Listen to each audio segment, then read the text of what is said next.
अस्सलाम वालेकुम मेरे बच्चों। आपको पता है हम मोस्ट इम्पॉर्टेंट क्वेश्चन कर रहे हैं चैप्टर 22 जिसका नाम है बेसिक स्टैटिस्टिक। और शुरू करने से पहले मैं आपको थोड़ा सा बताती हूँ स्टैटिस्टिक क्या होता है। Statistic actually is a collection of methods for collecting, displaying, analysing and drawing conclusion from data. यानी जो भी आपको डाटा दिया गया है आप उससे जो है कोई भी चीज़ फाइंड आउट करते हैं, वो स्टैटिस्टिक कहलाती है। ठीक है, आपको समझने की जो ज़रूरत है वो ये है कि डाटा दो तरह के होते हैं, एक होता है ग्रुप डाटा और एक होता है अनग्रुप डाटा। सिंपल लफ्ज़ों में बताऊंगी, बिल्कुल भी आपको उलझाऊंगी नहीं इंशाल्लाह। देखें, जो चार्ट की शक्ल में नहीं है वो अनग्रुप डाटा है। ठीक है, बस उन्होंने नंबर्स दे दिए आपको, अब आपसे जो वो पूछ रहे हैं वो आप बताते जाए। ठीक है, और अगर कोई चीज़ चार्ट की फॉर्म में है, पूरा एक सिस्टमेटिक वे में चल लेकर आपको सवाल दिया गया है, तो आप समझ जाएंगे वो ग्रुप डाटा है। आपको क्या करना है, अगर अनग्रुप डाटा यानी कि कोई चार्ट नहीं बना हुआ, अनग्रुप डाटा है, आपसे जो पूछ रहे हैं आप उसका फॉर्मूला लगाएं और वैल्यू फाइंड आउट कर लें। इसी तरह ग्रुप डाटा दिया हुआ है, आप ग्रुप डाटा के अलग फार्मूला है, अनग्रुप डाटा के अलग फार्मूला है। ग्रुप डाटा जब हम करेंगे तो उस वक्त बताऊंगी कि किस तरह आपको सॉल्व करना है। अभी हम अनग्रुप डाटा का पहला सवाल शुरू कर रहे हैं। चलें अल्लाह का नाम लेके शुरू करते हैं। सल्लल्लाहु अलैहि या मोहम्मद नूरुम मिन नूरिल्लाह। पहला सवाल आपसे कह रहा है find A M. A M का मतलब है arithmetic mean, G M geometric mean, H M harmonic mean, median and mode in the following data. Data क्या है भाई, जो कुछ भी आपको नंबर्स गिवन है वो आपका डाटा है। 3.2, 6, 10, 12, 12, 12 टू टाइम्स रिपीट है। -20, 25, 28, 30.8। यहाँ पे ये बात गौर से समझने की ज़रूरत है कि यहाँ पे उन्होंने 1, 2, 3, 4, 5 आपसे वैल्यूज़ मांगी हैं। अर्थमेटिक मीन की value, G M geometric mean की value, H M harmonic mean की वैल्यू, मीडियन और मॉड। लेकिन बेटा ज़रूरी नहीं है कि एग्ज़ाम्स में आपसे पाँचों ही पूछें, मे भी पॉसिबल पूछ लें, लेकिन हो सकता है कोई 2 पूछ लें, कोई 3 पूछ लें। सही है, तो हमें क्योंकि वो सिखा रहे हैं तो हमें सारे करने हैं। एक एक करके हम शुरू करेंगे। सबसे पहले हम अल्लाह का नाम लेके यहाँ ए एम की मैं हेडिंग डाल रही हूँ, या आप चाहें तो पूरा लिख लें, अर्थमेटिक मीन। सही है, सबसे पहले अर्थमेटिक मीन मानने के आपको क्या करना है, सबसे पहले आपको अपना गिवन डाटा असेंडिंग ऑर्डर में लिखना है। असेंडिंग ऑर्डर आप सबको पता है क्योंकि माशाल्लाह आप बड़े बच्चे हैं। सबसे छोटा उससे बड़ा, उससे बड़ा, उससे बड़ा। यहाँ देखिए एक वैल्यू नेगेटिव, नेगेटिव ऑब्वियसली सबसे छोटी है, तो मैंने यहाँ लिखा -20। -20 से बड़ा अगर मैं यहाँ देखूँ, जो मुझे लग रहा है वो क्या लग रहा है, 3.2, देन 6, देन 10, देन 12, 2 टाइम्स है, 2 टाइम्स लिखें, 25, 28, 30.8। सही है, देखिए सबसे छोटा, उससे बड़ा, उससे बड़ा, उससे बड़ा, उससे बड़ा, उससे बड़ा, उससे बड़ा और उससे बड़ा। ये आपने असेंडिंग ऑर्डर में चेंज कर दिया। यहाँ हमें सबसे पहले लिखना है अर्थमेटिक का फॉर्मूला।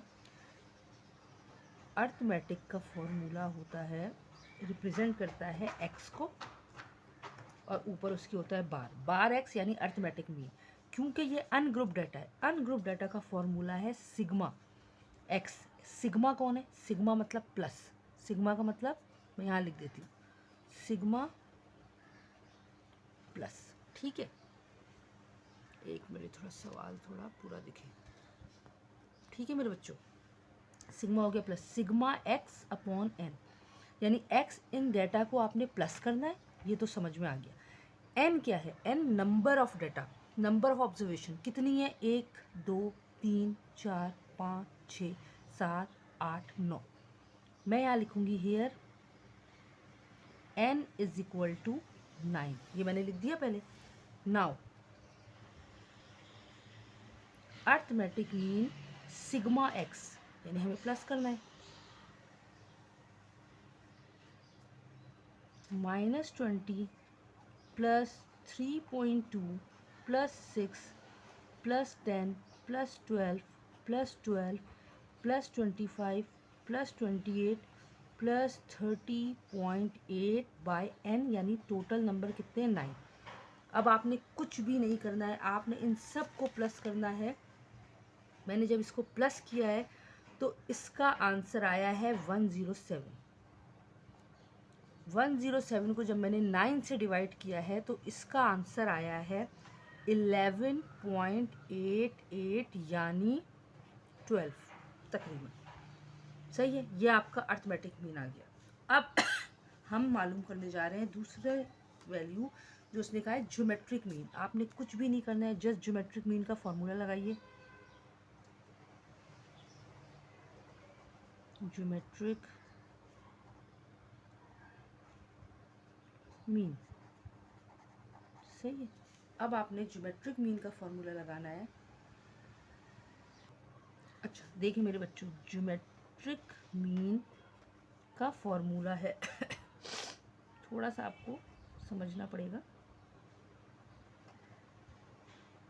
ये जो साइन होता है ना, ये प्रोडक्ट का साइन है। जैसे सिग्मा प्लस का साइन है ना, ये प्रोडक्ट ऑफ x की पावर है 1/n। ठीक है, तो अब आपने क्या करना है, यहाँ पे सबको मल्टीप्लाई करना है। -20 मल्टीप्लाई बाय 3.2 मल्टीप्लाई बाय 6 ये क्रॉस साइन हमेशा छोटा बनाइए ताकि आपको पता चले कि ये आप मल्टीप्लाई करें। Multiply by 10 multiply by 12 multiply by 12 multiply by 25 multiply by 28 multiply by 30.8। सही है, और अपॉन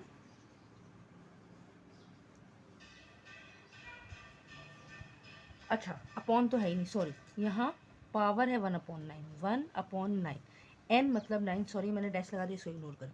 प्रोडक्ट ऑफ x, सारे x लिख लिए आपने, ब्रैकेट लगाया, 1 फॉर्मूले का, n मतलब नंबर ऑफ ऑब्जर्वेशन जो कि 9 है, वो यहाँ मैंने लिख दी।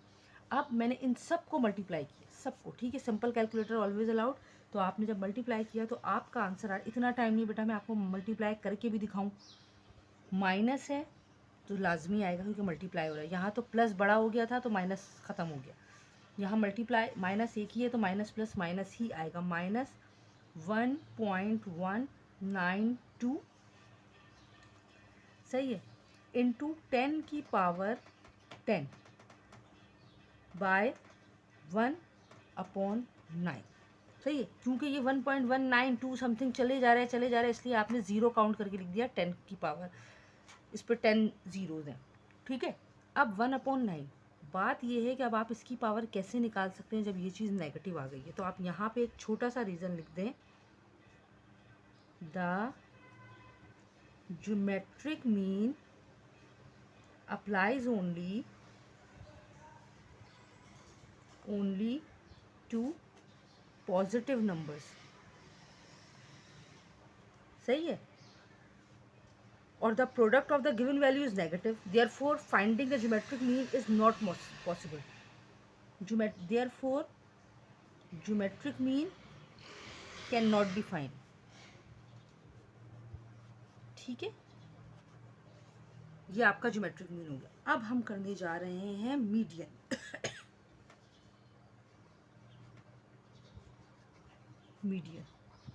Median for ungroup data. सही है, अब हम जब मीडियन करने जा रहे हैं तो हमें पता है कि मीडियन हम कैसे मालूम करेंगे। हमें मीडियन, क्योंकि देखें नंबर ऑफ ऑब्जर्वेशन है 9, सही है, नंबर ऑफ ऑब्जर्वेशन है 9 है ऑड नंबर, तो हम कौन सा फॉर्मूला लगाएंगे, median is equal to n+1 upon 2th, n+1 upon 2th observation.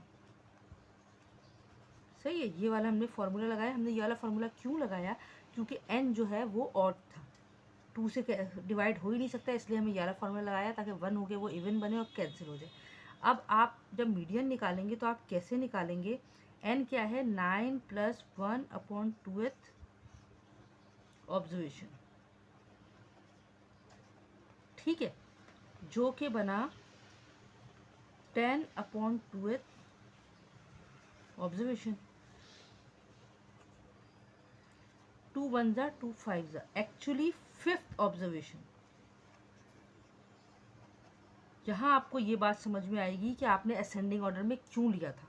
सही है, 5th ऑब्जर्वेशन अब आपने असेंडिंग ऑर्डर में लिखा था, अगर आप नहीं लिखते तो आपका जवाब गलत हो जाता मीडियन। असेंडिंग ऑर्डर में तरतीब दे दिया। फिफ्थ ऑब्जर्वेशन आप चेक करें, 1 2 3 4 5, फिफ्थ ऑब्जर्वेशन है 12, तो आपका मीडियन क्या आया? Therefore median is equal to 12 because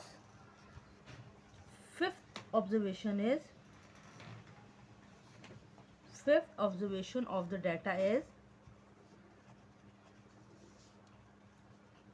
12। सही है, तो ये मीडियन आ गया आपका 12। अब फाइनली हम जा रहे हैं मालूम करने मॉड। मॉड क्या है? सिंपल सी मैं आपको एक बात बताऊं, mode the most repeated value is called mode. ठीक है, most repeated value. If there is no repeated value, अच्छा ये मैं थोड़ा सा नीचे कर रही हूँ,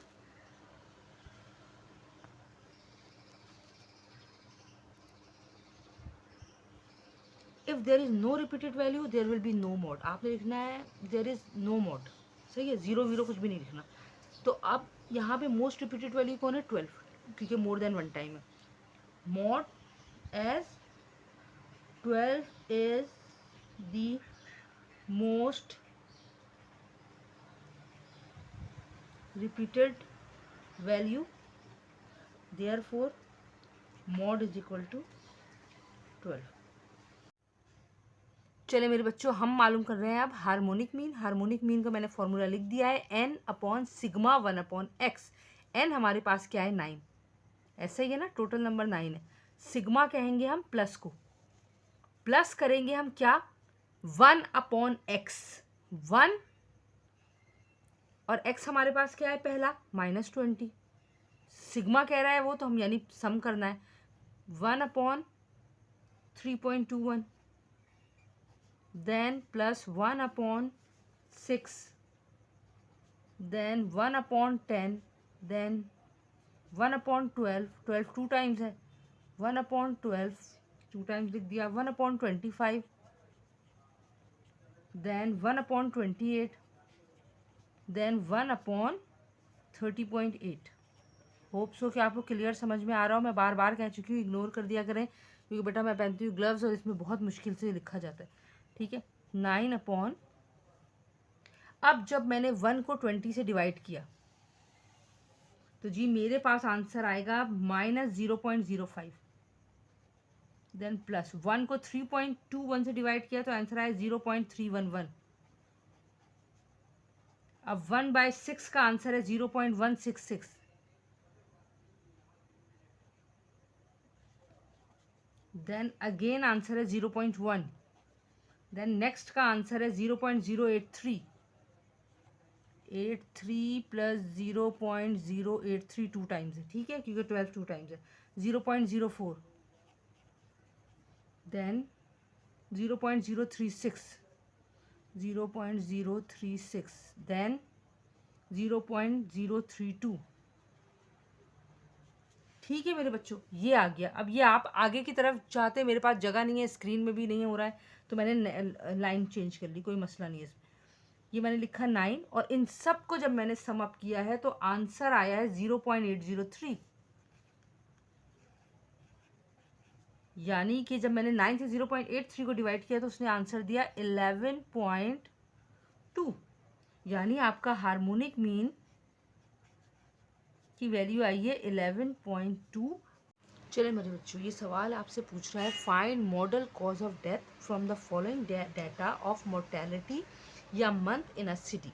वो कह रहे हैं असल वजह बताइए मौत की, जो डाटा आपको गिवन किया गया है उसमें एक महीने में ये जो लोग मरे हैं उसकी वजह क्या बनी, कौन सी बीमारी उसकी वजह बनी है।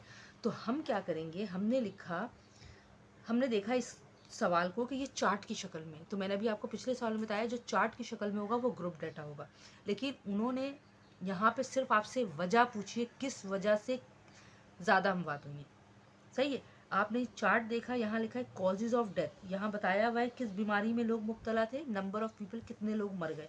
टीबी से 10 लोग मरे, डायबिटीज़ से 6, मलेरिया से 2, कॉलेरा से 2, कोविड से 15, कैंसर से 10, और बीपी से 2 और हार्ट अटैक से 5 लोग मरे। तो अब आपको कुछ भी इसमें फाइंड करने नहीं बोला, उनमें आपसे सिर्फ पूछा है कि वजह बता दें।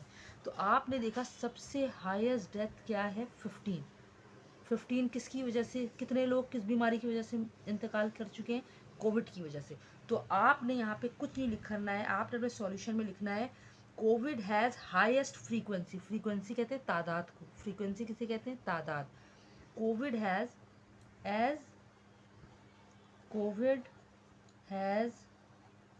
हाईएस्ट फ्रीक्वेंसी, सही, हाईएस्ट फ्रीक्वेंसी ऑफ डेथ या हाईएस्ट फ्रीक्वेंसी कह ले, ठीक है। Therefore the model cause of death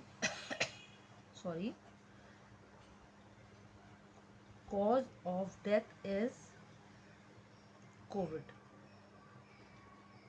ठीक है, as it occurs most frequently।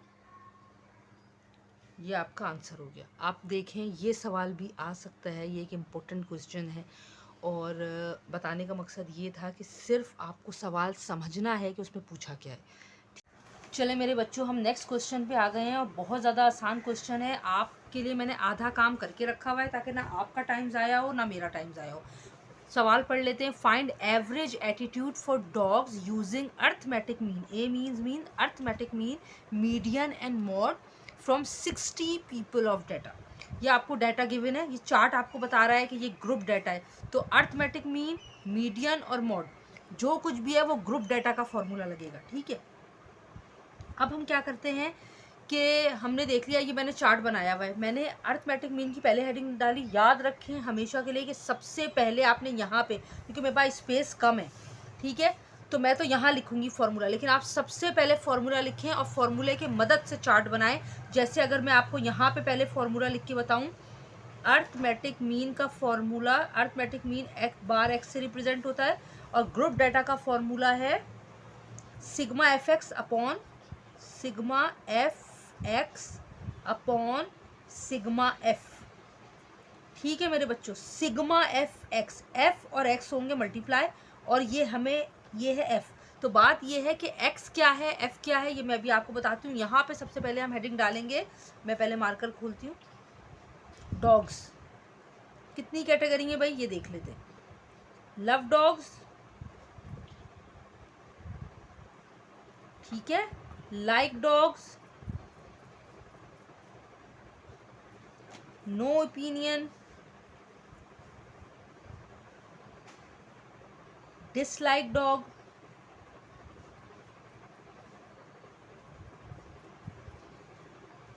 Hate dog, ठीक है मेरे बच्चों। अब डॉग्स के बाद एक है एक्स यानी डाटा। डाटा आपको ये डॉग्स दिया हुआ है, कितने हैं हम यहाँ लिख लेते हैं भाई। लव डॉग्स कैटेगरी 1 2 3 4 5, यानी डॉग्स की 5 कैटेगरीज गिवन है, ठीक है। अब है फ्रीक्वेंसी एफ, एक्स हमने लिख दिया, आप समझ गए, जो भी डाटा है वो एक्स है। एफ फ्रीक्वेंसी है तादाद, सही है। लव डॉग्स है 20, ये मैंने यहाँ लिख दिया 20। लाइक डॉग्स है 15, ये मैंने यहाँ लिख दिया। नो ओपिनियन 4, ये मैंने यहाँ लिख दिया।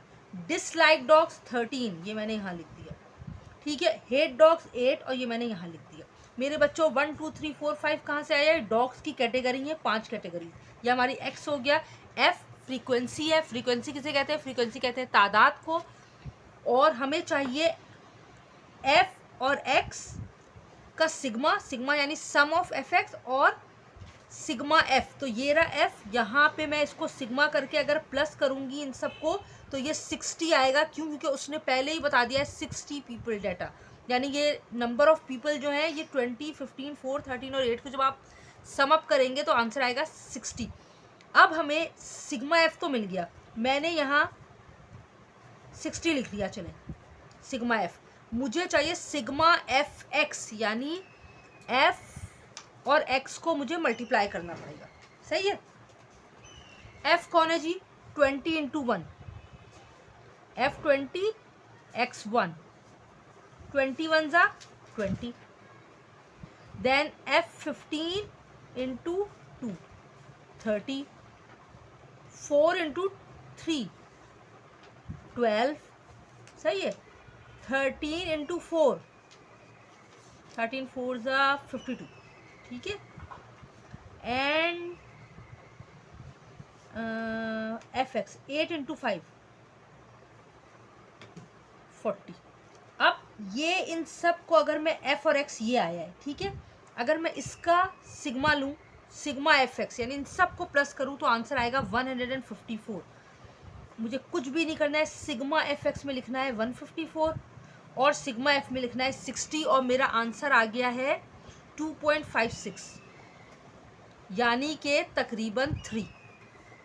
सही है, ये मेरा अर्थमेटिक मीन आ गया, सिंपल, ठीक है। अर्थमेटिक मीन 3 आया है यानी नो ओपिनियन। यहाँ मैं क्या लिखूंगी, therefore average attitude level is, attitude level is 3,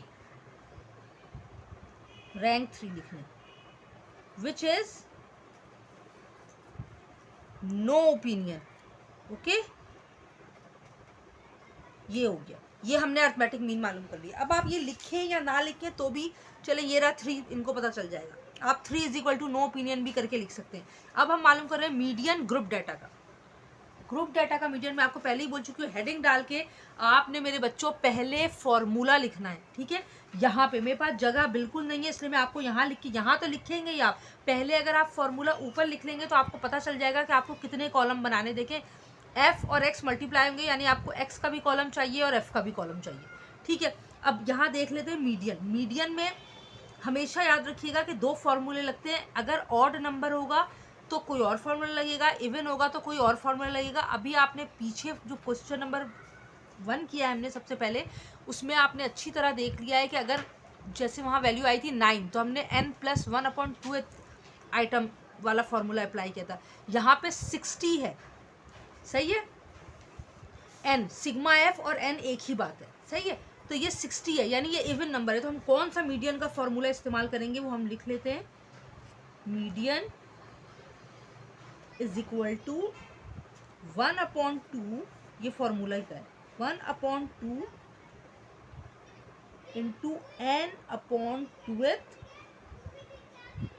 plus n+2/2th observation, ये फॉर्मूला है, ठीक है मेरे बच्चों। अगर आपका जो n है सिग्मा F, जो n है वो अगर इवन है तो आप ये वाला फॉर्मूला लगाएंगे, ठीक है। तो अब यहाँ पे हम दोबारा लिखेंगे, आप चाहें तो ये चार्ट दोबारा बना लीजिएगा, ठीक है, लेकिन मैं यहाँ डायरेक्ट ही लिखूंगी, या चलें लिख लेते हैं यार, dogs love dogs, like dogs, no opinion, अच्छा डिसलाइक,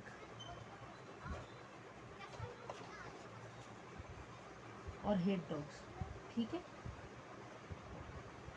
अब मुझे यहाँ पे एक कॉलम है X का और एक कॉलम है F का। लाइन मैंने ड्रॉ नहीं किया, आई थिंक मैं भूल गई हूँ ड्रॉ करना, और स्केल ये दिख तो रहा है लेकिन चले मैं यहाँ ब्लैक से ही लगा लेती हूँ, सही है। और देखें मुझे चाहिए n क्या है, मैंने आपको बताया है n is equal to sigma F है, ठीक है, ये आपने परेशान नहीं होना। उसके अलावा हमें और कुछ भी नहीं चाहिए यहाँ से, ठीक है। अब हमें चाहिए ऑब्जर्वेशन। ऑब्जर्वेशन के लिए हमें फ्रीक्वेंसी के साथ एक चीज़ ऐड करनी है, क्लास फ्रीक्वेंसी। वो कैसे निकालेंगे वो मैं आपको अभी बता रही हूँ। मीडियन में हमें बज़ाहिर फॉर्मूले में n चाहिए, n है सिग्मा F, जो हमें यहाँ से भी आप डायरेक्ट लिख सकते हैं, चाहिए, लेकिन हमें क्लास फ्रीक्वेंसी चाहिए लाजमी, ताकि हम वहाँ से वो ऑब्जर्वेशन उठा सकें। कैसे, ये मैं आपको बता रही हूँ। देखिए x तो वैसे ही एज इट इज़ आ गया, 1 2 3 4 5, F 20 15 4 13 8, हमें पता है ये 60 है, सही है। हर जगह मैं ये रहा 1/2, n की जगह लिखूंगी मैं 60/2 प्लस 60+2/2। ऑब्जर्वेशन क्या है ये मैं आपको ही बताती हूँ, मेरे बच्चों गौर से देखिए। सही है, आपने क्या करना है, first frequency as it is उतार लें, first frequency as it is उतार लें। क्लियर। अब आपने क्या करना है, सेकंड क्लास फ्रीक्वेंसी कैसे बनेगी, ये जो पहली क्लास फ्रीक्वेंसी है वो आपने यहाँ लिखा और उसमें दूसरी फ्रीक्वेंसी ऐड कर दी। ठीक है, आपका आंसर क्या बनेगा, 20 और 15 35। अब 35 को आपने यहाँ उतार लिया, जैसे आपने 20 एज इट इज उतारा, 35 को यहाँ उतारा और अगला 4 इसमें ऐड कर लिया, तो ये बना 39। अब आपने 39 को यहाँ उतारा और इस 13 को यहाँ ऐड कर लिया, तो आंसर आया 52। अब आपने 52 को यहाँ पे लिखा और 8 ऐड कर लिया, तो आंसर आया आपका 60। क्लियर हो गई बात। अगर ये दोनों सेम नहीं हुए तो आप गलत कर रहे हैं। ठीक है, अब आपने ये देखा, अब इसको अगर मैं कैंसिल करूँ, 2 1 जा 2 3 जा 0, 2 1 जा, अच्छा ये तो 62 बनेगा पहले, shit shit shit shit shit,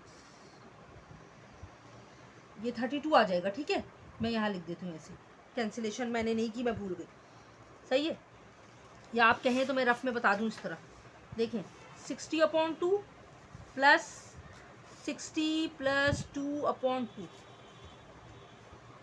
ऐसे ही था, ऐसे ही था बेटा, 60/2 प्लस 62/2। आइटम भी कहते हैं लेकिन ऑब्जर्वेशन कह लें, क्योंकि ये छोटी क्लासों में आइटम कहते हैं। 2 1 जा 2, 2 3 जा 6 0, 2 1 जा 2, 2 3 जा 6, 2 1 जा 2, 30 + 31। सही है, यहाँ मैं लिखूंगी 1/2 30th प्लस क्या आया, 2 3 जा 6, 2 1 जा 2, ये 31 आएगा। ठीक है, 31 ऑब्जर्वेशन। ठीक है मेरे बच्चों, अब आपने बहुत गौर से देखना है। अब जो ये फ्रीक्वेंसी है ये अब आपकी ऑब्जर्वेशन है, इसमें आप देखें 30 और 31 किस फ्रीक्वेंसी लेवल पे आ रही है। ये 30 शुरू हो रहा है, 35 तक, 30 से लेके 35 तक ये वाली फ्रीक्वेंसी लाइन है, आपने इसको अंडरलाइन कर देना है। सही है,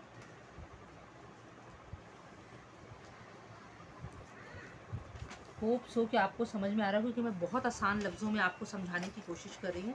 दोबारा से एक बात बता देती हूँ, ऑब्जर्वेशन के लिए आपको एक कॉलम बनाना पड़ेगा, उसको कहते हैं कम्यूटेटिव फ्रीक्वेंसी। ये एफ फ्रीक्वेंसी है, सी एफ कम्यूटेटिव फ्रीक्वेंसी है। कम्यूटेटिव फ्रीक्वेंसी कैसे बनेगी, first frequency as it is उतरेगी, सेकंड स्टेप में पहली कम्यूटेटिव फ्रीक्वेंसी उतारी और आपने सेकंड फ्रीक्वेंसी को ऐड कर दिया, जो भी आंसर आया उसको यहाँ उतारा, फिर इसको ऐड कर दिया, फिर इसके आंसर को यहाँ उतारा, इसको ऐड कर दिया, फिर इसके आंसर को यहाँ उतारा और इसको ऐड कर दिया, और आखिर में एन यानी सिग्मा एफ और लास्ट कम्यूटेटिव फ्रीक्वेंसी सेम होनी चाहिए।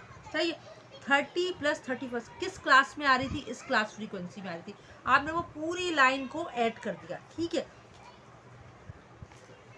तो आप यहाँ पे क्या लिखेंगे, 1/2 एज इट इज लिखेंगे, 30th भी सेकंड क्लास में आ रही है, यहाँ आप 2 लिख दें, और 31st भी सेकंड में, फ्रीक्वेंसी नहीं, ये x लिखना है, 2 + 2 आपने लिख दिया। ठीक है, अब यहाँ ऑब्जर्वेशन नहीं आएगा, मेरी बात ध्यान से सुने, मैं मुझे ये थोड़ा ऊपर करना पड़ेगा क्योंकि इतनी जगह मुझे लग रहा है नहीं है। ये देखिए, मुझे लग रहा है आपने सही से देखा भी नहीं है। ठीक है, ये मैंने यहाँ से ऐड कर दिया। ठीक है मेरे बच्चों, 2 + 2 यहाँ ऑब्जर्वेशन नहीं आएगा क्योंकि 30th ऑब्जर्वेशन भी 2 के कॉलम में है, 31st ऑब्जर्वेशन भी 2 के कॉलम में, तो 2 + 2 हो जाएगा 4, ऑब्जर्वेशन यहाँ से हट गया। अब मैं यहाँ कर रही हूँ क्योंकि जगह नहीं है, 1/2 2 + 2 हो गया 4, कैंसिल किया, 2 1 जा 2, 2 2 जा 4, यानी ये आ गया है 2, यानी मीडियन आया है आपका 2। और से मेरी बात सुने, मीडियन आया है आपका 2, ये मैं लिख देती हूँ, मीडियन मीडियन मीडियन 2 आ गया। देयरफॉर आप यहाँ लिख सकते हैं कि सो मीडियन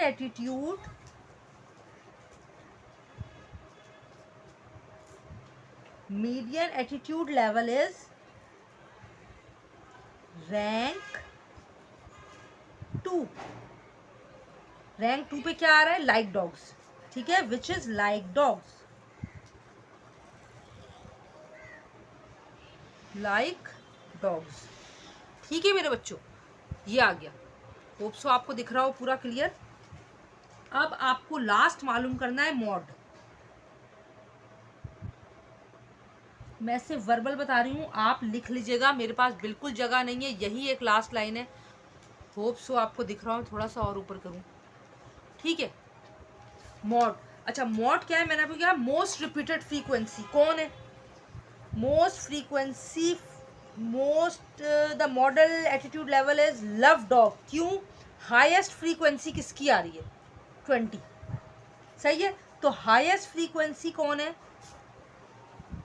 लव डॉग की। तो लव डॉग जो है वो आपका मॉड है, सही है। मॉड क्या है? Love dog.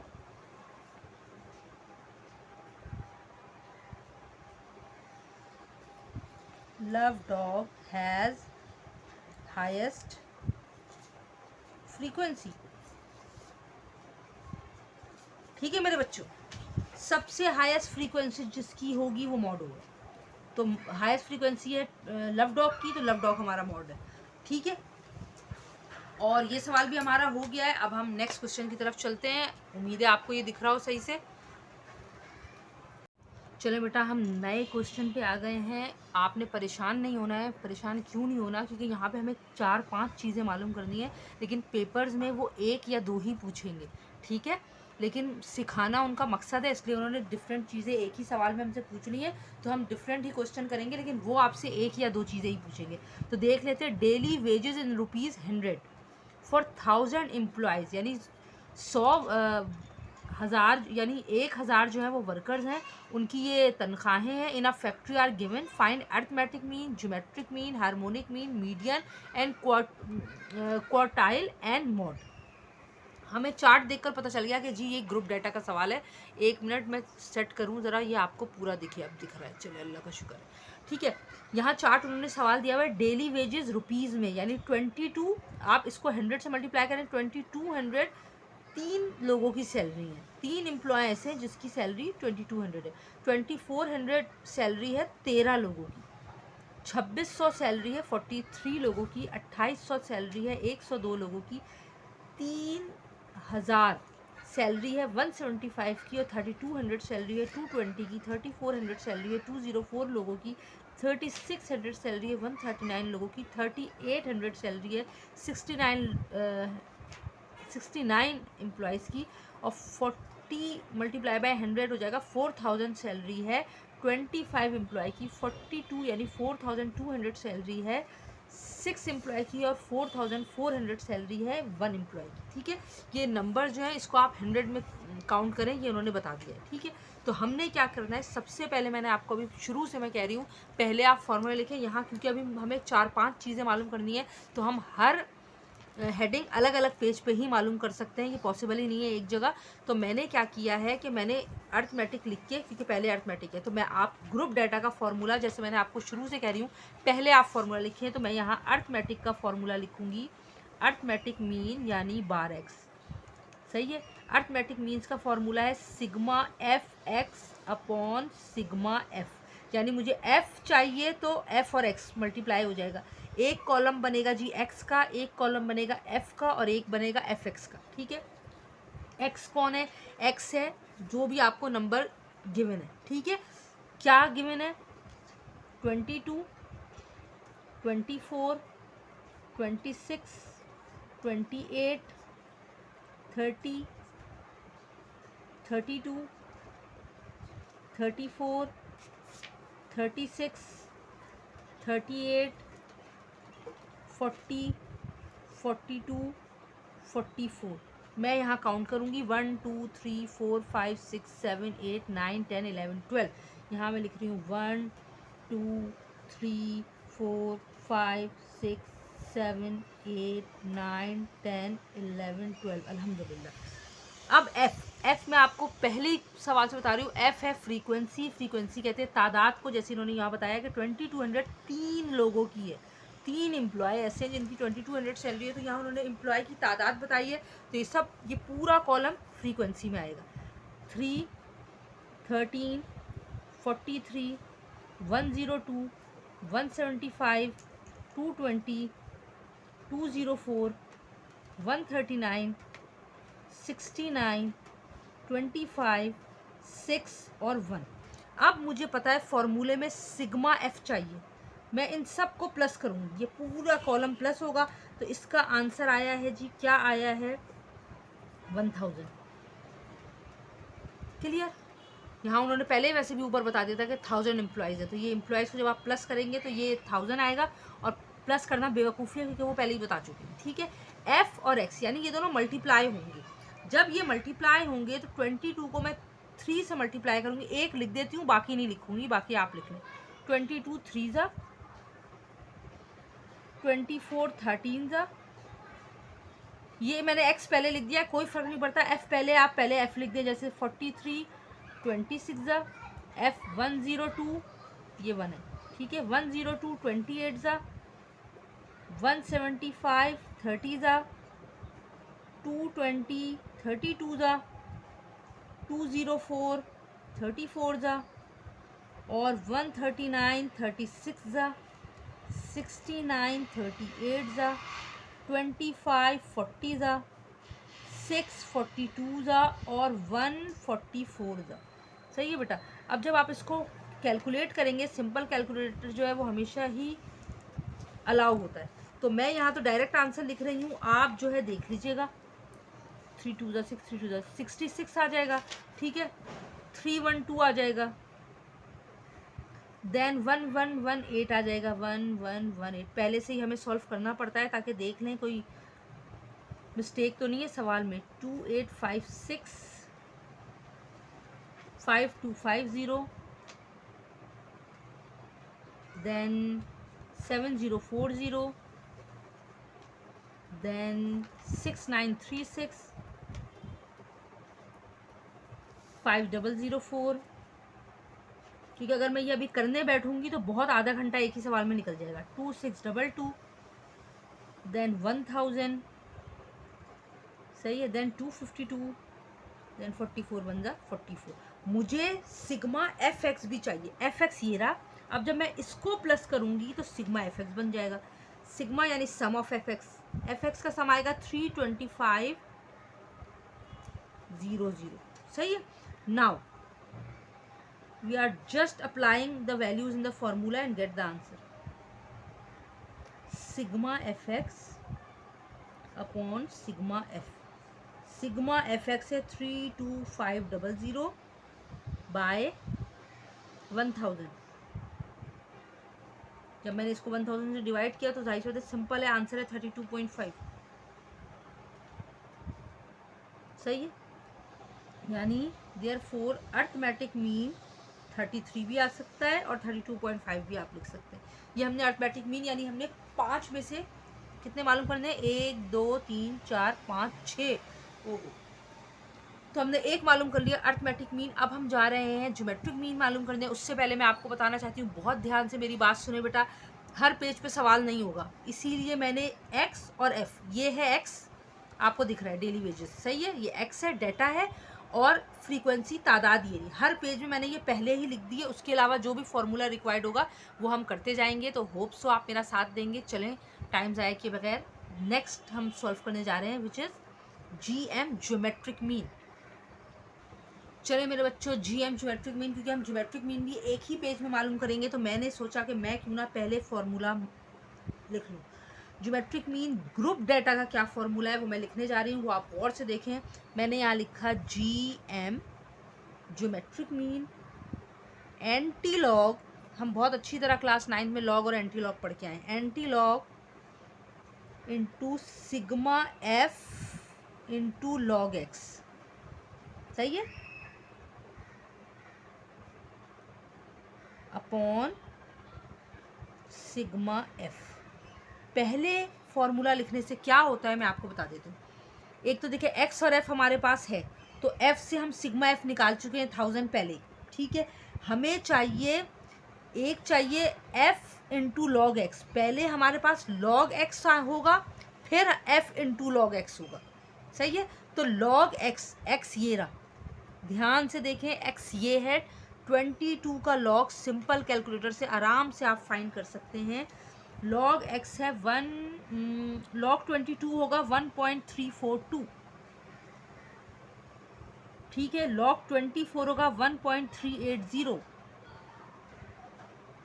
देन लॉग 26 होगा 1.414, ठीक है मेरे बच्चों। देन लॉग 28 होगा 1.447, लॉग 30 की वैल्यू होगी जी 1.477, लॉग 32 की वैल्यू होगी 1.505, ठीक है मेरे बच्चों। लॉग 34 की वैल्यू है 1.531, बहुत आसान है। लॉग 36 की वैल्यू है 1.556, लॉग 38 की वैल्यू है 1.579, लॉग 40 की वैल्यू है 1.602, लॉग 42 की वैल्यू है 1.623 और लॉग 44 की वैल्यू है 1.643। हमें लॉग सिग्मा लॉग एक्स नहीं चाहिए फॉर्मूले में कहीं पे भी, हमें एफ लॉग एक्स चाहिए, sigma F into log x, ठीक है। ये अभी हम मालूम कर लेंगे। हमें लॉग एक्स ये रहा, एफ से मल्टीप्लाई करना है, सही है। एफ 3 मल्टीप्लाई बाय 1.342, मैं एक लिख रही हूँ, मैं अपनी लिख लूँगी, बहुत टाइम लग रहा है। 3.1.342, 3 के क्यों आया, एफ और लॉग एक्स आपस में मल्टीप्लाई हो जाएंगे, आंसर क्या आएगा, मैं यहाँ लिख रही हूँ 4.026। 13 इंटू 1.380 मल्टीप्लाई किया 17.94, ठीक है। इन दोनों को मल्टीप्लाई किया, आंसर आया 60.802, क्लियर। Then 147.594, 147.594, 258.475, 331.1, 312.324, clear. 216.284, 108.951, 108.951, 40.05, ठीक है मेरे बच्चों। 9.738, then 1.643। It will take a lot of time, that's why मैं आपको डायरेक्ट बता रही हूँ। ये मैंने पहले खुद सॉल्व किया है, उसके बाद मैं आप तक ये बातें पहुँचा रही हूँ। बहुत आसान लफ्ज़ों में करने की कोशिश करवा रही हूँ, क्योंकि ये 10 नंबर के सवाल आते हैं, 2 सवाल आते हैं इस चैप्टर से। तो मेरे बच्चों आप 10 मार्क्स बहुत मायने रखते हैं, ठीक है। अपनी दुआ में मुझे ज़रूर याद रखिएगा। अब जब मैंने इसको प्लस किया है, एफ इंटू लॉग एक्स को सबको मैंने प्लस किया बहुत ध्यान से, तो हमारा आंसर आ रहा है 1508.927। अब मुझे कुछ भी नहीं करना है, मुझे जस्ट इसको फॉर्मूले में पुट करना है। ज्योमेट्रिक मीन लिखा मैंने, एंटी लॉग लिखा, एंटी लॉग तो खैर बाद में निकालेंगे, जाहिर बात है लॉग निकालते हैं तो एंटी लॉग भी निकालते हैं, सही है। फॉर्मूला क्या था, sigma F into log x, ऐसे ही है। एक्स को आप चाहें तो ब्रैकेट में भी लिखने, चाहे तो ना लिखें, अपॉन सिग्मा एफ। यहाँ पे मैं लिखूंगी एंटी लॉग तो अब पूरा सॉल्व होने के बाद आएगा। Sigma F into log x क्या आया है, 1508.927 अपॉन सिग्मा एफ, हमारे पास पहले से हमें पता है 1000 है, ठीक है मेरे बच्चों। अब जब मैंने इसको डिवाइड किया तो मेरे पास वैल्यू आई 1.50, ठीक है। अब 1.50 का एंटी लॉग कैसे निकालेंगे, आपको पता है। लॉग तो आप सिंपल लॉग लिख के नंबर लिखेंगे, वो ये नंबर दे देगा। जैसे आपने लॉग का बटन प्रेस किया, कैलकुलेटर ने लॉग लिखा हुआ शो किया स्क्रीन पे, आपने लॉग के साथ लिखा 22, ये आंसर आ गया। लॉग 24, ये आंसर आ गया। अब एंटी लॉग कैसे निकालेंगे, आपने शिफ्ट पहले दबाना है और फिर आपने लॉग का बटन दबाना है। शिफ्ट पहले देन लॉक, तो एक रेक्टेंगल बॉक्स की शक्ल आ जाएगी स्क्रीन पे, आप सबको पता ही है बेटा, ठीक है। उसके बाद आपने लिखना है 1.50, तो वो आपको आंसर देगा 32.27। एंटी लॉक का साइन हट जाएगा क्योंकि आपने 1.50 का एंटी लॉक निकाला है जो कि है 32.27, और ये हो गया है आपका ज्योमेट्रिक मीन। ठीक है मेरे बच्चों, नेक्स्ट हमारी क्या हेडिंग थी, हार्मोनिक मीन यानी HM, वो हम मालूम करते हैं। चले मेरे बच्चों, अब हम मालूम करने जा रहे हैं हार्मोनिक मीन। बगैर टाइम ज़ाया किए मैं यहाँ पे फॉर्मूला लिख रही हूँ, बार बार आपको कह रही हूँ प्लीज़ पहले फॉर्मूला लिखिएगा। हार्मोनिक मीन का फॉर्मूला क्या है ग्रुप डेटा में, सिग्मा F यानी 1000, ठीक है, upon sigma F upon X, यानी F अपॉन X मालूम करें, उन सबको प्लस करें, उसको पुट करना है, ठीक है। तो जी यहाँ X सवाल का है, जो हमारा डाटा था, फ्रीक्वेंसी यानी ये 2200 2400 ये हमारी सैलरीज थी, ये कितने एम्प्लॉय को मिलते हैं ये हमारी फ्रीक्वेंसी थी। सिग्मा ऑफ हम पहले ही सवाल से मालूम कर चुके हैं। F अपॉन X चाहिए, F पहले X बाद में, 3 divided by 22, 13 divided by 24, 43 divided by 26, इस तरह हमने लास्ट तक किया है। इसका आंसर अब मैं यहाँ लिखने जा रही हूँ, तो प्लीज़ बहुत ध्यान से आपने कॉपी करना है। वो क्या है, 0.136, 0.136, then 0.54, then 1.65, then 3.642, then 5.833, then 6.875, 6.875, then 6, then 3.86, then 1.81, then 0.625, then 0.142, and then 0.23, and after this you will add all these to find sigma of sigma F upon X। क्या आया है, जब मैंने इन सब को प्लस किया है तो मेरे पास आंसर आया है 31.151, 31.151। अब मुझे कुछ भी नहीं करना है, मुझे सिर्फ इसको फॉर्मूले में अप्लाई करना है। Now sigma F upon sigma F upon X, सही है। अब क्या है भाई, सिग्मा F तो 1000 है, सिग्मा F अपॉन X क्या है 31.151, यानी हार्मोनिक मीन मेरे पास कितना आएगा आफ्टर डिवीजन, 32.1, ठीक है। ये मेरा आंसर आ गया हार्मोनिक। पता क्या चला, पता ये चला कि अगर आपको फॉर्मूले याद हैं तो आपके लिए 10 नंबर कोई मायने नहीं रखते। इंशाल्लाह ताला you will definitely be able to get this, सही है। जल्दी से आगे चल के नेक्स्ट देखते हैं कि आप मार्क फाइंड करना है। चले मेरे बच्चों, ये देखिए हमें मीडियन मालूम करना है। इससे पहले वाले सवाल में भी हमने मीडियन ही मालूम किया था, वो भी ग्रुप डाटा का था। और आपको पता है अगर फ्रीक्वेंसी आपकी सिग्मा F यानी कि N है, sigma F is equal to N भी कह लें आप इसको, ठीक है। सिग्मा F अगर इवन है, 1000 इवन है ना, अगर इवन है तो हम वही फॉर्मूला लगाएंगे जो हमने इससे पहले वाले सवाल में लगाए थे, यानी median is equal to 1/2 into n/2th plus n+2/2th observation. Observation की वजह से हमें क्लास फ्रीक्वेंसी लाजमी मालूम करनी है। ये x है, ये उसकी सैलरीज हैं, ये एम्प्लॉइज़ की तादाद हैं। ये दोनों कॉलम मैंने सवाल से पहले ही लिख लिए हैं। मीडियन का फॉर्मूला मैं आपको पहले बता देती हूँ कि मीडियन क्या है। मीडियन इज इक्वल टू 1/2, हम कौन सा फॉर्मूला लगाएंगे, इवन नंबर का, क्योंकि n हमारे पास इवन है 1000, n/2th plus n+2/2th item, item नहीं ऑब्जर्वेशन, आइटम भी कह सकते हैं, ऑब्जर्वेशन बुक ने दिया है तो भाई हम ऑब्जर्वेशन कह देते हैं, ठीक है मेरे बच्चों। मुझे बज़ाहिर देखने में लग रहा है कि मुझे सिर्फ n चाहिए, तो n तो सिग्मा F है, ये आ गया। इसकी क्या ज़रूरत है, ऑब्जर्वेशन हम देखेंगे हाईएस्ट क्लास फ्रीक्वेंसी क्या है, उससे हम ऑब्जर्वेशन निकालेंगे। तो हमें क्लास फ्रीक्वेंसी चाहिए, और अभी मैं पीछे आपको बता के आई हूँ सवाल में कि क्लास फ्रीक्वेंसी कैसे निकालेंगे। पहली फ्रीक्वेंसी एज इट इज़ उतार दें, ठीक है। फिर जब नेक्स्ट क्लास फ्रीक्वेंसी लिखने के लिए ये पहली class frequency as it is उतरेगी, उसमें ये उसी कॉलम की फ्रीक्वेंसी ऐड हो जाएगी। दोनों का आंसर क्या आएगा, 16। अब ये वाला 16 यहाँ उतर जाएगा, इसमें इसी लाइन की फ्रीक्वेंसी 43 ऐड हो जाएगी, तो ये क्या आ जाएगा 59। अब 59 में 102 ऐड होगा तो क्या आंसर आएगा जी 161।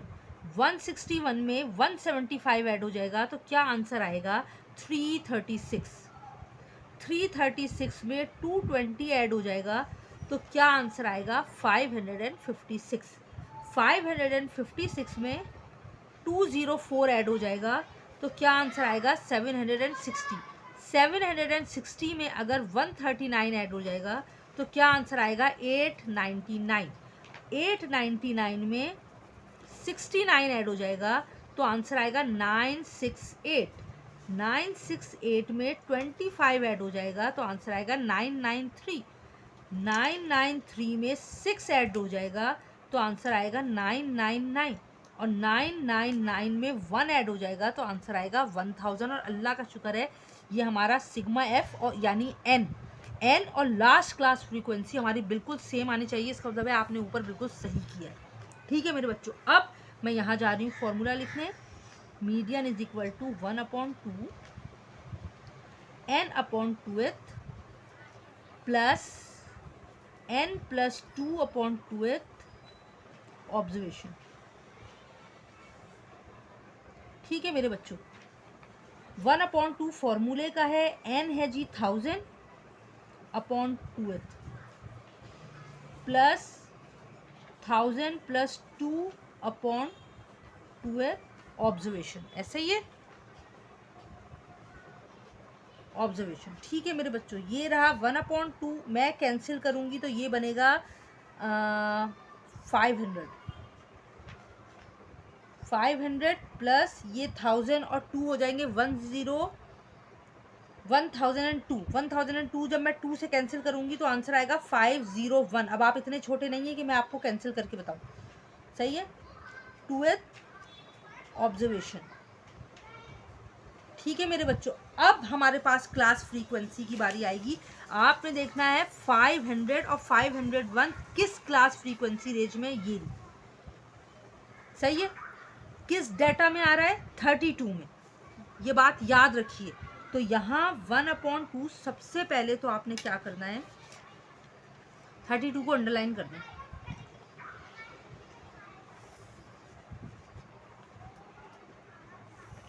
एक सवाल अगर आपके जहन में आ रहा है तो वो ये होना चाहिए कि भाई आपने 220 क्यों नहीं लिखा। बेटा हम फ्रीक्वेंसी से ही क्लास फ्रीक्वेंसी निकाल रहे हैं, तो हमने ये चेक किया है कि ऑब्जर्वेशन 500 किस रेंज में आ रहा है, इस वाले रेंज में आ रहा है। तो किस कहाँ पे आ रहा है, कौन से डाटा में 32 के। तो यहाँ मैं क्योंकि 2 वैल्यूज़ हैं 2 × 32 लिखूँगी, 500 की जगह भी 32 लिखूँगी।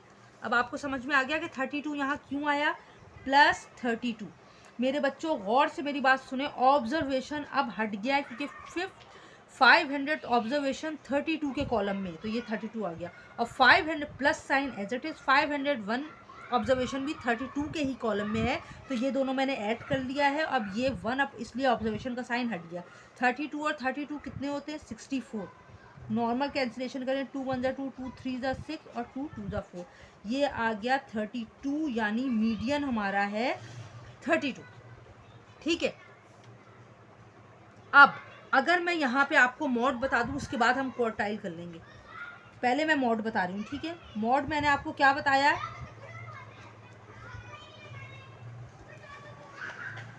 सबसे हाईएस्ट फ्रीक्वेंसी कौन सी है, सबसे हाईएस्ट फ्रीक्वेंसी है 220। फ्रीक्वेंसी नॉट कम्यूटेटिव, फ्रीक्वेंसी कौन है 220। तो हमारा मॉड जो है वो भी 32 होगा, सही है। Mode is equal to 32 because highest frequency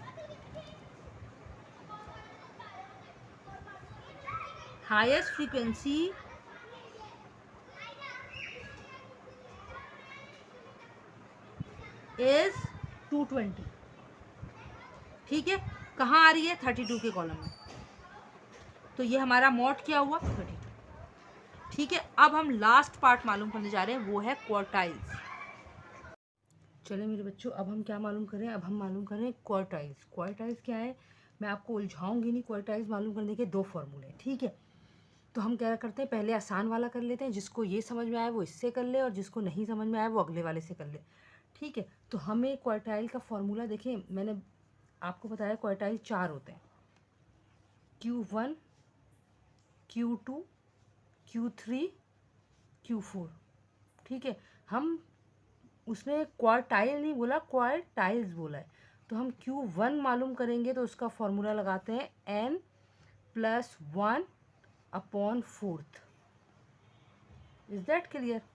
तो n क्या था, n था 1000 +1/4, ये हुआ जी 1001/4। जब आप इसको डिवाइड करेंगे तो इसका आंसर क्या आएगा, इसका आंसर आएगा जी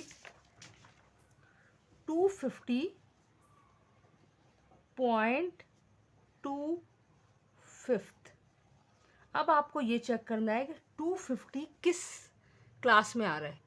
चले मैं आपको दिखाती हूँ कि 250th कौन है। हम ये देख रहे थे, ये देखें 250 किस कैटेगरी में आएगा, इस कैटेगरी में आएगा। 161 ये 100 की कैटेगरी है, 3 जो है 300 से कुछ कम है, तो 250 इस कैटेगरी में आएगा। तो ये x क्या है यहाँ 30, तो हम यहाँ लिख देंगे Q1 हो गया हमारा 30। ठीक है, अब हम Q2 अगर मालूम करेंगे, देखिए हम यहाँ पे अब डायरेक्ट Q3 मालूम करेंगे। Q3 क्यों मालूम करेंगे और Q2 क्यों मालूम नहीं करेंगे, वो मैं आपको बताती हूँ। देखिए जब आप Q2 मालूम करेंगे ना, तो इसी फॉर्मूले में 2n हो जाएगा। ठीक है, +1/4। 3 मालूम करेंगे तो 3n +1/4 हो जाएगा। 4n मालूम, Q4 मालूम करेंगे तो 4n +1/4 हो जाएगा। ठीक है, और जाहिर बात है Q1 होगा तो n +1/4 जो हमने अभी मालूम कर लिया है। ठीक है बच्चों, अब Q3 मालूम करेंगे पहले, फिर मैं बताऊंगी Q2 मालूम क्यों नहीं किया। अच्छा, 3n +1/4, 3 × 1000 ऐसे ही है, +1/4, ये हो गया जी 3000 +1/4, ये 3001/4। जब मैंने इसको डिवाइड किया है तो इसका आंसर आया है 750.25। ठीक है, 750.25 TH। ठीक है, अब मुझे देखना है 750 किस कैटेगरी में आ रहा है। ये देखिए, अब मैं आपको दिखा देती हूँ यहाँ, ये रही 7 की कैटेगरी। इधर x क्या है 34, x क्या है 34, तो हमने जी यहाँ पे Q3 लिख दिया 34। क्लियर?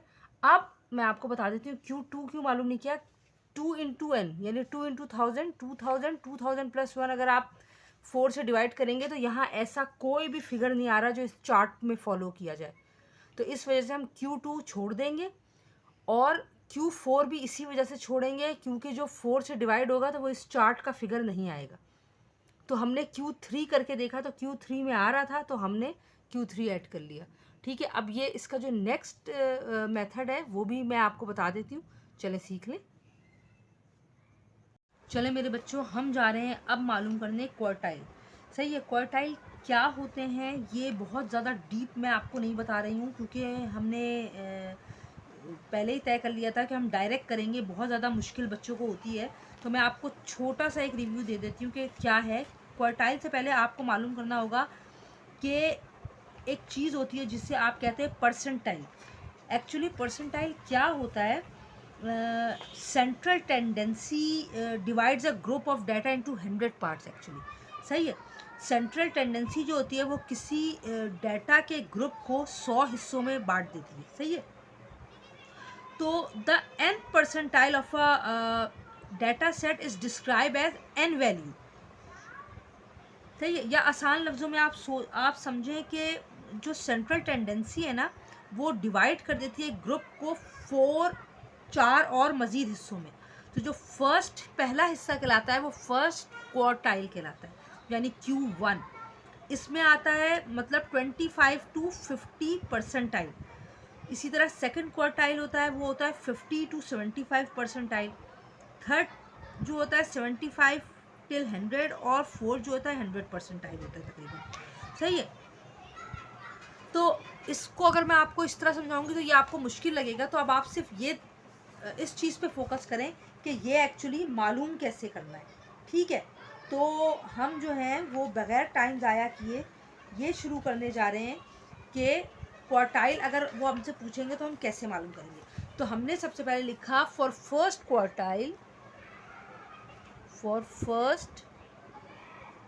क्वार्टाइल बता दिया है ना कि 4 हिस्सों में होते हैं, Q1, Q2, Q3, Q4। आप Q1 और Q3 मालूम करेंगे बस। सही है। Q1 is equal to n/4। सही है। तो n कौन है, हमें अभी सवाल में हमें पता है n क्या है, सिग्मा एफ। सिग्मा एफ कितना था, 1000 डिवाइडेड बाय 4 फॉर्मूले का। अब मैंने इसको किया तो ये आ गया 250। 250 कौन है, एक इंटीजर है, नंबर है ना 250।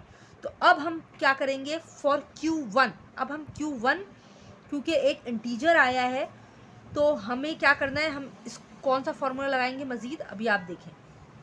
Q1 is equal to 1/2 n/4 plus n/4 plus 1 observation, क्योंकि ऑब्जर्वेशन से ही हम मालूम करेंगे आगे का सिस्टम सारा। ठीक है मेरे बच्चों, तो ये हो गया 1/2, n क्या है भाई 1000/4 प्लस आपको पता है कि ये क्या है, यहाँ फ्रैक्शन है तो अब एलसीएम के अलावा कोई हल नहीं। ये हो गया 1, 4 1 नहीं बन सकता, 1 4 बन सकता है, ये मैंने लिख दिया। ठीक है, यहाँ आ गया है जी 1000 प्लस 4 1 = 4, और ये एक दफ़ा लिख लें। सही है।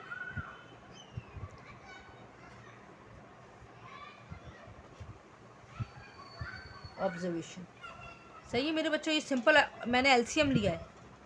ठीक है, 1/2 अगर मैं इसको कैंसिल करती हूँ तो 4 2 = 8 हो जाएगा, 4 5 = 20, ये आ गया 250। प्लस अगर मैं 1004 देखिए मैं यहाँ रफ में आपको बता देती हूँ ताकि ये मेरा Q3 भी मालूम करना है ना, फिर वो मसला हो जाएगा। 1004, ठीक है, 4 2 = 8, 2 बचा, 4 5 = 20, 4 1 = 4, ये आएगा 251 ऑब्जर्वेशन।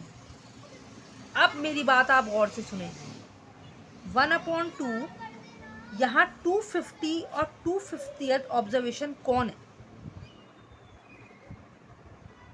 यहाँ मैं लिखूंगी, मैं क्या लिखूंगी, मैं आपको पहले पिछले सवाल से दिखाती हूँ। ये देखिए, अगर आप देख सके, मेरे पास आया है 250।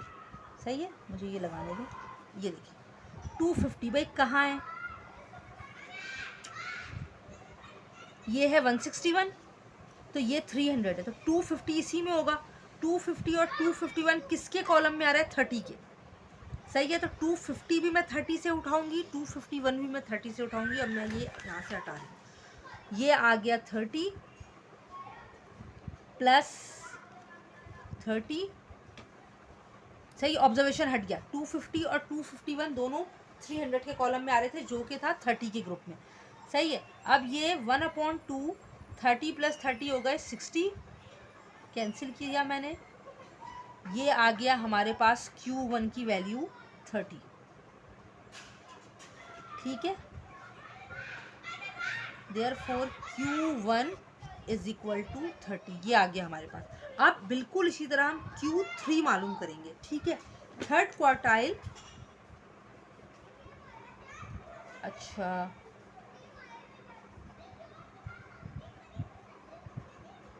Third quartile Q3 is equal to, क्योंकि 3 गुना है तो ये 3 × n/4 हो जाएगा। ठीक है मेरे बच्चों,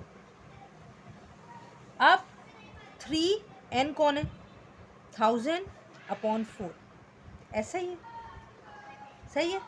अब ये हो गया 3000/4, ऐसे ही हो गया।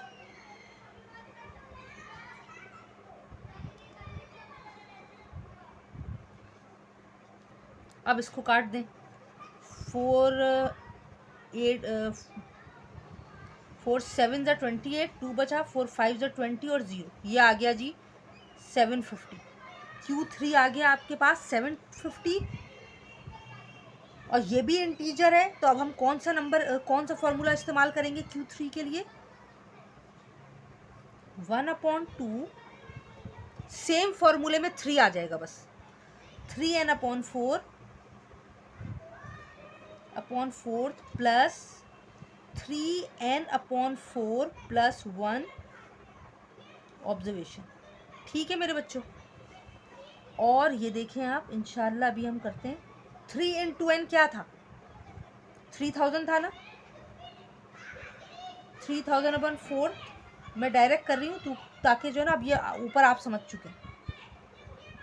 यहाँ 1000 है, यहाँ 3000 आ जाएगा। 3000 में अगर आप 4 प्लस करेंगे तो आएगा 3004,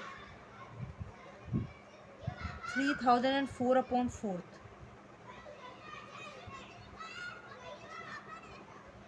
ऑब्जर्वेशन। ठीक है मेरे बच्चों, अब अगर मैं इसको कैंसिल करूँगी तो मेरे पास आंसर आएगा 750 प्लस 751 ऑब्वियसली ऑब्जर्वेशन।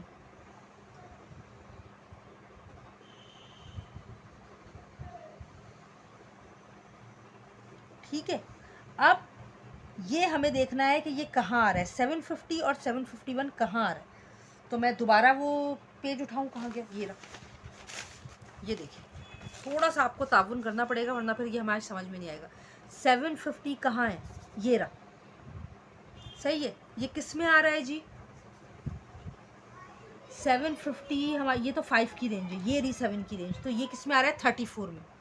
750 भी 751 भी 34 की रेंज में आ रहा है। तो अब हमने क्या किया, यहाँ हमने 34 प्लस 34 लिखा, तो ऑब्जर्वेशन का साइन हट गया। तो 1/2 इंटू 68 हो गया। ठीक है, 2 1 2, 2 3 6, 2 4 8, ये आ गया हमारे पास 34 Q3।